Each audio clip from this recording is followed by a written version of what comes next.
Hello, I'm Katie Parrott. This is the Katie Parrott Makes podcast. It's September and that means it's officially spring if you live in the Southern Hemisphere, obviously. With that in mind, let's talk about my spring-summer knitting plans. In Tasmania where I live, it may officially be spring. It's still pretty chilly, I have to be completely honest. Like, I'm wearing a coat most days still. But we are starting to get some days where, like, by lunchtime it's mid to high teens Celsius. So that's not bad. And I thought that was enough to prompt me into thinking about what I want to knit for spring and for summer. I am wearing my halibut sweater. This is a very controversial knitting pattern. I was going to make a video about controversial knitting patterns, but I could only think of like 3 patterns, and it was the same 3 that like everyone who makes videos about controversial knitting patterns make, and so I don't think I'm going to make that video. But basically, yes, the yoke is very deep on this. I don't care. This was probably like one of the first really big serious charts I've ever done, colorwork charts, and I still to this day just think this is a really fabulous jumper. So anyway, that's what I'm wearing. So this is a very optimistic list. Like, there's no way I'm going to make all of the things that are on this list, because also inevitably like other projects will worm their way in. Like, for example, there's at least 2 upcoming Rebecca Clow patterns that I have seen in her podcast where I'm like, I want to test that. And obviously I might not get picked as a tester, but there's a possibility, right? There's a possibility that I would, because generally there's not as many plus size or like top of the size range testers available. So I tend to have pretty good luck when I apply for test knits. And so yeah, I think like either one or both of those I would be interested in doing, and that obviously would move some things around. But I have a bit of a list and I thought we could just go through it and I could show you what I'm thinking about. But I might need to adjust my camera because I feel like, yeah, I gotta make some space to put the pictures of the things that I'm planning to knit.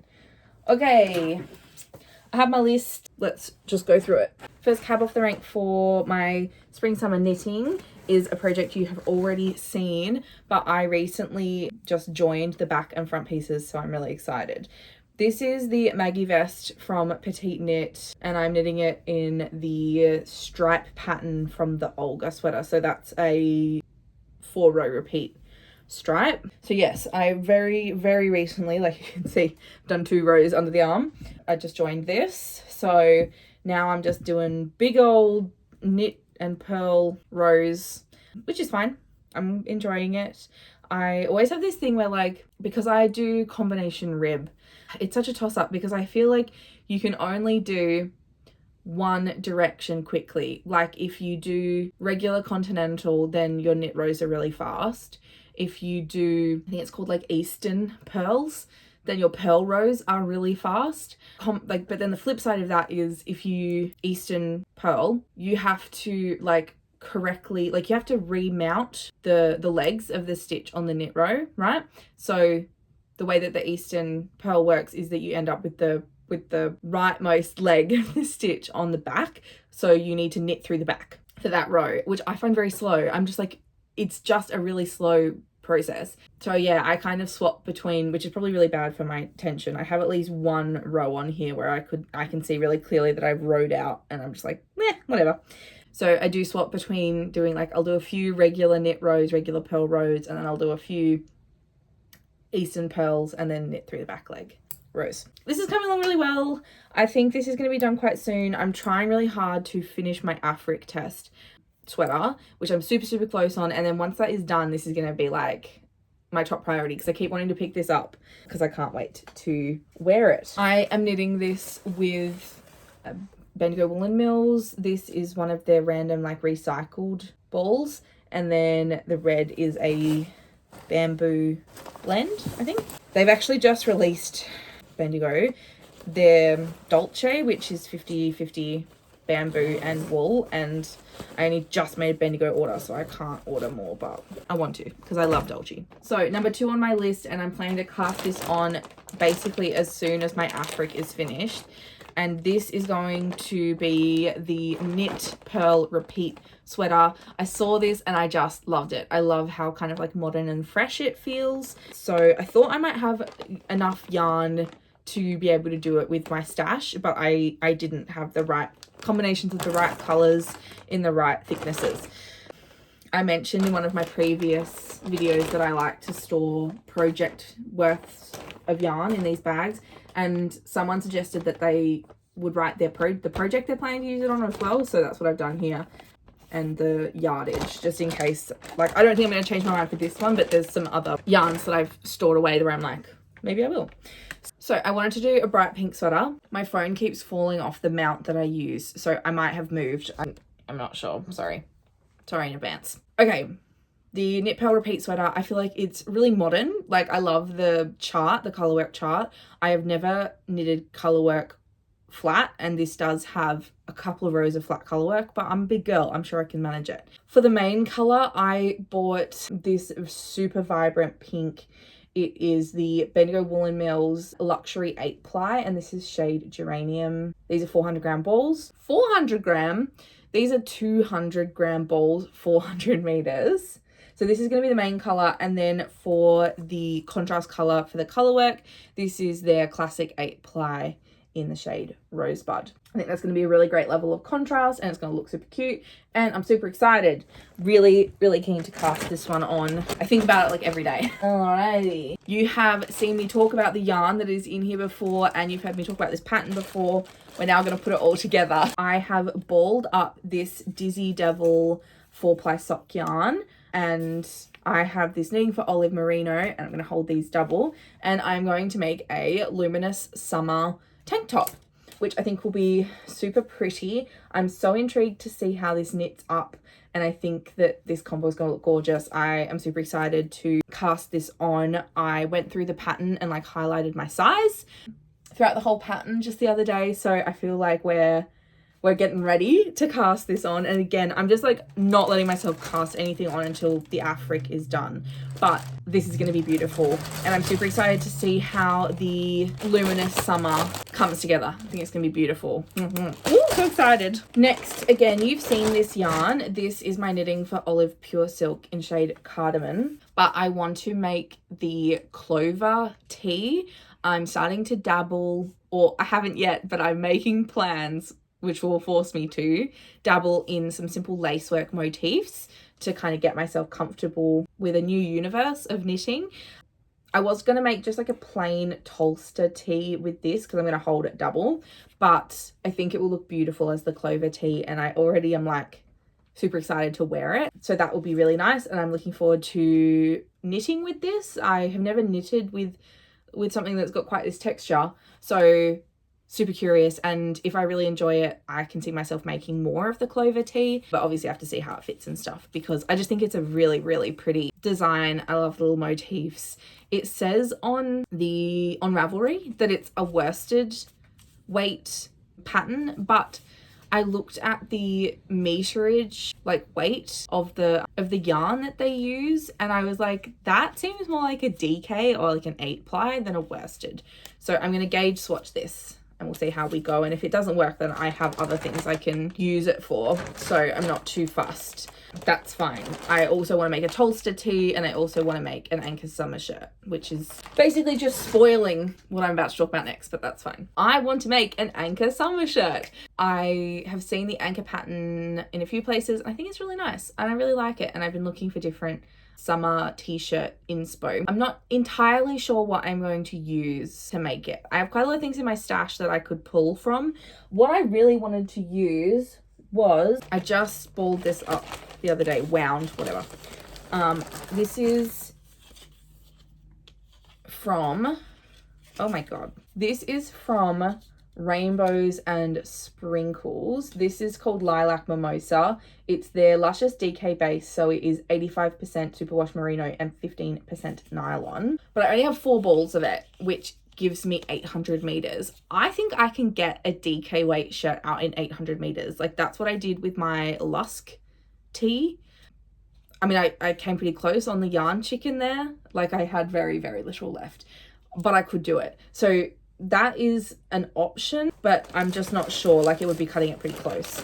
The other thing with the Anker tee is that it doesn't have any neck shaping, which I personally do prefer to have some kind of neck shaping, but the nature of the ribbed like motif is that I think if you did the shape, I don't know, I I've been Googling and watching like videos and reading on Reddit for some different ways people have done the shaping. I think what I'm going to do is shaping the same way that Rebecca Clow's Kintra is shaped, because I have that pattern, which is where you work in that, the Kintra, you work the colorwork motif, and then you do the short row shaping below, but before you split for the sleeves. So it still pushes the neckline up, but it happens like after the yoke design.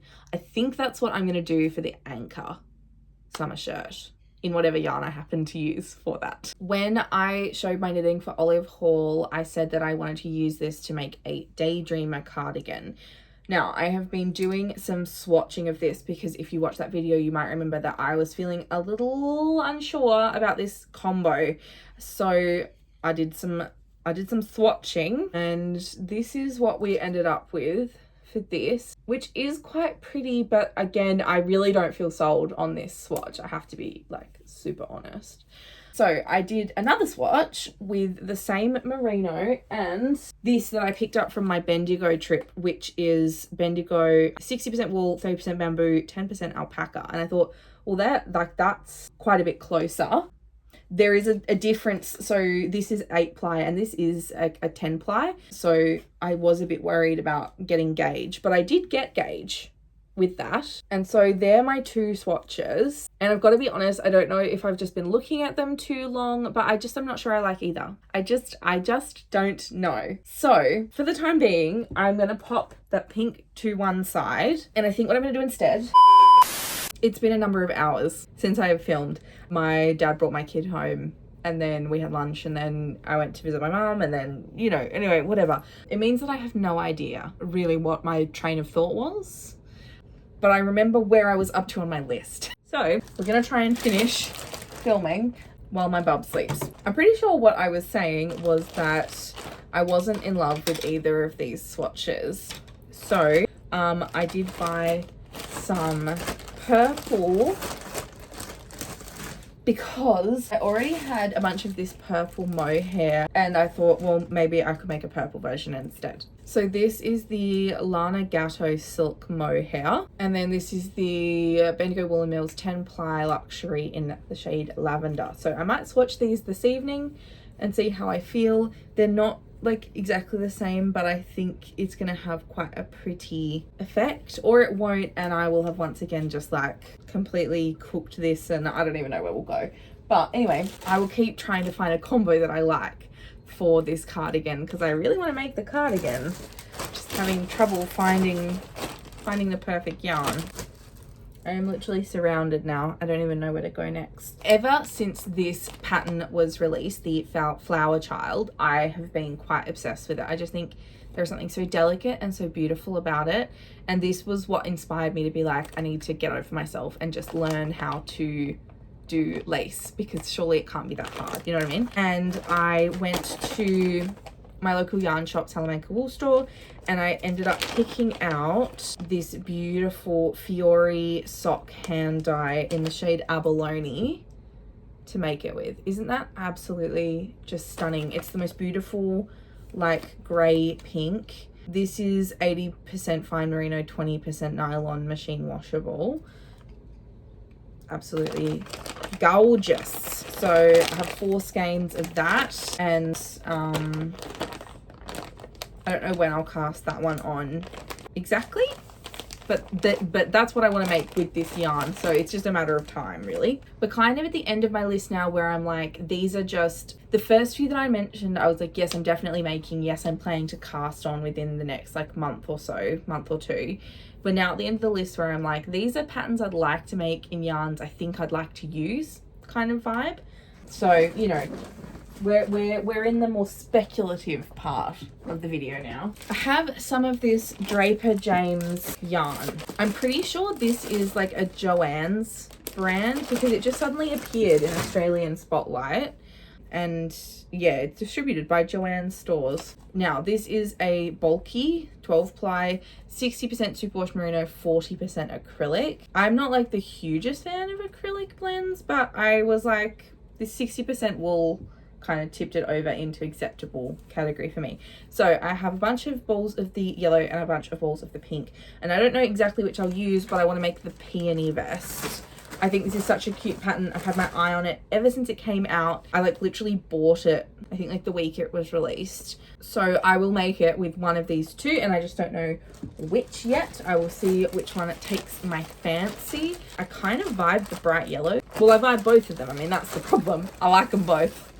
So, you know, so that is a plan. And then lastly, I have a bunch of partly used, I couldn't tell you why they're all partly used. It seems ridiculous to me that I didn't just finish one of these in the project I was working on. But anyway, bunch of partly used balls of, this is a wool bamboo blend from Bendigo Wool and Mills in this beautiful like sheeny chocolatey brown, and I want to make a Gress Tank top from Rebecca Clow. I think that will be really nice for summer. I'm hoping that the mesh is like not so open that I can't, like that I have to layer it. I'd really like to be able to just wear it with a bra underneath. So I'll do a swatch and I'll see how that looks, but that's what I'm hoping, that it might be just closed enough that I can wear a bra and don't have to layer it with like a camisole or anything else. Kind of where I'm at the moment with my spring summer. Obviously that's hugely optimistic. There's no way I'll make all of those in the next, you know, 6 months. So I guess I might, but it seems unlikely, because also, you know, you never know when inspiration or like excitement for some random other project will hit, and then, you know, you just want to cast it on. I've also got like different side quests I will be doing in that time. Like I'll definitely be sewing, doing some more sewing, some summer dresses and things that I want to make. And that's probably a whole other video that would be kind of fun to talk to you about my spring summer sewing plans, maybe, perhaps. I also want to do a little bit of making for a friend that's having a baby next year.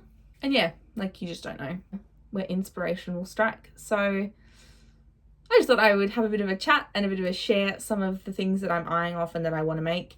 I would love to know what you are planning to make for summer in the Southern Hemisphere. If you are in the Northern Hemisphere, hey, why not share with me your autumn winter plans? I have started collecting plans for things I want to make for autumn winter, and you never know when one of those might like find its way in if I'm getting a bit sick of making like lightweight stuff. So yeah, thanks so much for watching. Thanks so much for hanging out with me. It is always a pleasure, and I will see you next time.